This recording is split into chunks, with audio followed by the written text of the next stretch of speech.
Ya, kabar baik datang dari pemerintah Kerajaan Arab Saudi bagi umat muslim di seluruh dunia, termasuk di tanah air.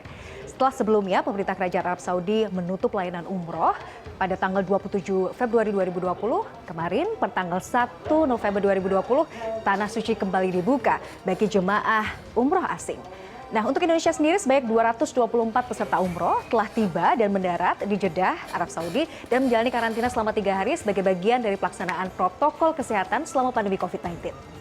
Nah, meskipun layanan ibadah umroh telah dibuka, ada sejumlah aturan karantina dari pemerintah Kerajaan Arab Saudi yang harus ditaati. Di antaranya yang pertama, para calon jemaah umroh yang tiba di Arab Saudi tidak diperkenankan terlebih dahulu untuk memakai kain ihram pada saat kedatangan.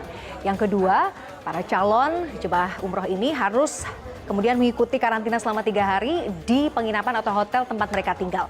Yang ketiga, pada masa akhir karantina, perusahaan penyedia layanan ibadah umroh ini harus mengantarkan para jemaah menuju ke mikot terdekat untuk melakukan ihram dan melanjutkan prosesi umroh.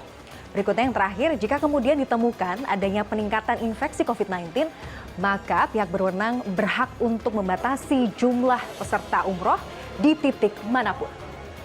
Nah, lantas bagaimana dengan persiapan di tanah air? Kita tahu kebijakan dari pembukaan kembali layanan ibadah umroh ini disambut baik oleh pemerintah dan juga masyarakat. Namun perlu diingat bahwa pelaksanaan ibadah umroh di masa pandemi ini jelas berbeda dibandingkan kondisi normal. Nah, berkaitan dengan persyaratan calon jemaah umroh yang harus diperhatikan diantaranya adalah peserta umroh harus berusia 18 sampai dengan 50 tahun, tidak memiliki penyakit penyerta atau komorbid, menandatangani surat keterangan tidak akan menuntut pihak lain terkait resiko yang timbul akibat COVID-19, dan yang terakhir harus menyertakan bukti bebas COVID-19. Sementara itu untuk kuota pemberangkatan jemaah selama masa pandemi COVID-19 diprioritaskan bagi mereka yang tertunda keberangkatan pada tahun 1441 Hijriah dan memenuhi persyaratan yang ditetapkan pemerintah Arab Saudi. Untuk jumlah peserta umroh juga akan mengacu pada kuota yang diberikan oleh pemerintah Arab Saudi.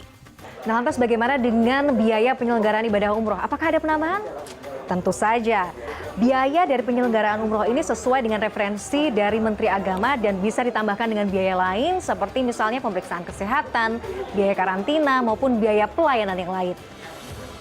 Nah, itu tadi sejumlah ketentuan dan juga persyaratan yang dikeluarkan oleh pemerintah Indonesia maupun pemerintah Kerajaan Arab Saudi terkait dengan pelaksanaan ibadah umroh di masa pandemi. Kebijakan ini tentu membawa angin segar bagi geliat bisnis penyelenggaraan ibadah umroh di tanah air. Tapi perlu diingat bahwa pandemi belum berakhir. Kedisiplinan dan juga kepatuhan untuk menjaga protokol kesehatan ditambah lagi komitmen untuk menjaga imun tubuh ini penting dilakukan sebagai ikhtiar kita untuk bisa mengurangi penyebaran laju COVID-19. Gladia Rahma, Fikri Adin, Jakarta.